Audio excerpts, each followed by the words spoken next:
जय श्री कृष्णा। तुला राशि और तुला लग्न, देखिए बड़ा इंपॉर्टेंट टाइम है, बहुत अच्छा वक्त चल रहा है। जो शुक्र अपने स्थान पे दृष्ट थे, थोड़ा कफ कोल्ड और टूथ प्रॉब्लम बना रहे थे, अब वो शिफ्ट होकर अष्टम में आ गए। अष्टम में शुक्र आ गए, बहुत अच्छे साइन है। और सबसे बड़ी चीज क्या है कि इस वीक के अंदर वृषभ, मिथुन, कर्क और आखिर में रात के समय सिंह में चंद्रमा आ जाते हैं। तो 3 राशियों में चंद्रमा ट्रेवल कर रहे हैं, तो आपके प्रोफेशन को चेंज लाएंगे, आपके भाग्य में वो दे रहे हैं।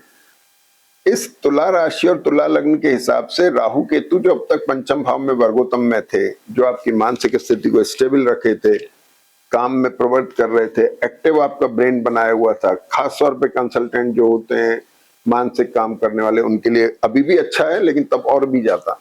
वो राहु का नवांश अब बदल रहा है। 20 तारीख को राहु मकर नवांश में आ जाएंगे। वर्गोत्तम करेक्टर राहु का खत्म हो गया। ये जो एनर्जी नॉट्स हैं, ये बहुत स्ट्रेसफुल जो थे आपके लिए, थोड़ा आपको रिलीज करेंगे, लेकिन उस स्ट्रेस में आपने बहुत बड़े बड़े काम भी किए होंगे। दूसरी बात क्या है, सूर्य आपके मेष में चल रहे हैं, तो अगले 15 तारीख तक सूर्य मेष में होंगे, आपको रिकॉग्निशन दे रहे हैं। और केतु से दृष्ट होने के बाद में थोड़ा आपको थोड़ा पॉपुलर बना रहे हैं, रिकॉग्निशन दे रहे हैं, एक बहुत अच्छा साइन है। लेकिन केतु से दृष्ट सूर्य कभी कभी मैरिटल रिलेशनशिप में, बिजनेस रिलेशनशिप में थोड़ा इरिटेशन भी डालता है। वो इसलिए डालता है कि आपको ज्यादा एक्सट्रोवर्ट हो जाते हैं, तो इसका थोड़ा सा ध्यान रखें और थोड़ा पेशेंस बरतें। मोटी बात बस ये है। राहु और सूर्य से अगर ये स्थान थोड़ा वो रहा है तो एक अच्छा साइन है, लेकिन यहाँ पर मंगल, शनि और बुध का जो कॉम्बिनेशन है, ये थोड़ा ध्यान रखने का है। इसका खासतौर पे हेल्थ से रिलेशन है, और आपकी फॉरेन ट्रेवल, फॉरेन में रिलेटेड काम हो, नौकरी पेशा हो, व्यापार हो, इसके लिए बड़ा महत्वपूर्ण है। एक्सपेंसेस दिखाई दे रहे हैं, और एक्सपेंसेस के 2 तरीके हैं। धन का निष्कासन होना है, आपका स्वयं का निष्कासन हो जाना है, यानी ट्रेवल हो जाना, दोनों चीजें शामिल है। एक सबसे बड़ी खास बात क्या है कि गुरु जो भाग्य में बैठे हुए चल रहे हैं, इनका बुध के साथ एक कॉम्बिनेशन चल रहा है। तो ये जो कॉम्बिनेशन है, आप देखिए यहाँ पर कि मंगल जो है 24 तारीख तक शनि के नक्षत्र में है। मंगल की दृष्टि गुरु पर है, तो ये हाउस एक्सप्लोर कर गया, उठ गया, यानी भाग्य भाव उठ गया। तो यहां देखेंगे तो छठे भाव का लॉर्ड और तृतीय भाव का स्वामी आपका वो बन गया, एक्सप्लोर हो रहा है। उसकी वजह से मंगल भी हुआ, शनि भी हुआ। शनि योग कारक है, शनि बड़ा इंपॉर्टेंट रोल प्ले कर रहे हैं। तो मोटी बात, और बुध जो है यहाँ पे इस मंगल शनि के साथ बैठ के द्वादश पे दृष्ट है। तो मैंने आपको जैसे कहा, विदेश में संबंधित काम करने वाले, रहने वाले, व्यापार नौकरी करने वालों के लिए बड़ा महत्वपूर्ण समय है। ट्रैवल प्लॉन है, ट्रैवल हो सकती है, पैसे का एक्सपेंसेस या आपका खुद का क्या नाम से ट्रैवल हो सकती है, ये चीज इसमें आ रही है। और सिबलिंग्स को लेके थोड़ा कंसर्न हो सकती है, कहीं रिलेशन कोल्ड हो सकते हैं, कहीं रिलेशन में वाद विवाद आ सकता है, इस तरह की चीजें। मैरिटल रिलेशन थोड़ा सिक मोड में रह सकते हैं, या स्पाउस की हेल्थ का थोड़ा ध्यान रखने की जरूरत है। अब सबसे इंपॉर्टेंट चीज मैं इस मंगल शनि बुध की बात करूंगा, ये 8th हाउस में है। लोअर एब्डोमिनल पार्ट हो गया, पैरों का हिस्सा हो गया, वहां स्ट्रेन आ सकता है, खिंचाव आ सकता है। बुध की दृष्टि द्वादश पे किसी कंधे में भी आ सकता है, जैसे फ्रोजन शोल्डर हो गया, कंधे में कर हो गई, ये दर्द हो गया किसी तरह का, या कोई वजन उठा लिया, खिंचाव आ गया, कमर में फर्क पड़ गया, इस तरह की चीजें इस समय में हो सकती हैं। और Mangal Budh, hernia, appendix, stone, arthritis, sugar. Mangal Shani, thyroid, heart की प्रॉब्लम, न्यूरोलॉजिकल सिस्टम और नर्वस सिस्टम, इस पे असर डालता है।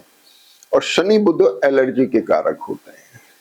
और सूर्य के ऊपर केतु की दृष्टि है, सूर्य केंद्र में दृष्टि है, थोड़ा कफ कोल्ड की एलर्जी भी हो सकती है। ये सारी बीमारियों से प्रॉन जो लोग हैं, इनके ऊपर कहीं ना कहीं किसी न किसी तरीके से छोटा मोटा असर आएगा। बुजुर्गों को ध्यान रखने की जरूरत है, वो थोड़ा विशेष एहतियात बरतें।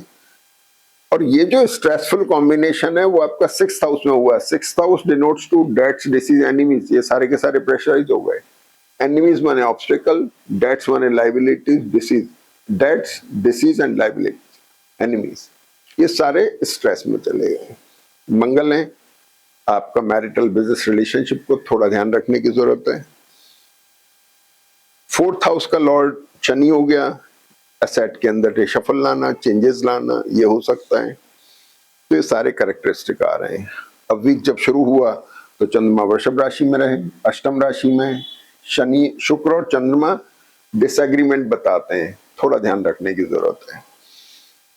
चंद्रमा वृषभ राशि में वर्गोत्तम में है, 9/58 से 15, 21, 20 तारीख को चंद्रमा का यहाँ पे जाना एक अच्छा साइन। लेकिन चंद्रमा आपके 10th हाउस के लॉर्ड हो गए, जो अष्टमेश के साथ है, परिवर्तनशीलता ला रहे हैं। काम काज में, नौकरी में, बिजनेस में किसी के साथ डिसएग्रीमेंट की वजह से हालात बन सकते हैं, ध्यान रखने की जरूरत है, तो थोड़ा केयरफुल रहें। अगली बात ये हो गई कि चंद्रमा जो है आपके मिथुन राशि में आ गए 21 तारीख को, यहाँ भाग्य भाव में आ गए, और चंद्रमा भाग्य में आके गुरु शनि मंगल बुध के कॉम्बिनेशन के साथ आ गए। तो आपका प्रोफेशनल पार्ट चेंजेबल मोड में आ गया, स्ट्रेस में आ गया, यानी पार्टनर्स बदल रहे हैं, या तो अपने मैरिटल और बिजनेस रिलेशनशिप में चेंज, यानी बिजनेस के अंदर तो रिशफल ये हुआ, और नौकरी बदलने की टेंडेंसी, ये दोनों चीजें इसमें। तो चंद्रमा मिथुन में भी वर्गोत्तम में है 23 तारीख को, सुबह 9:30 से लेकर के दिन में 3:15 बजे तक चंद्रमा वर्गोत्तम में।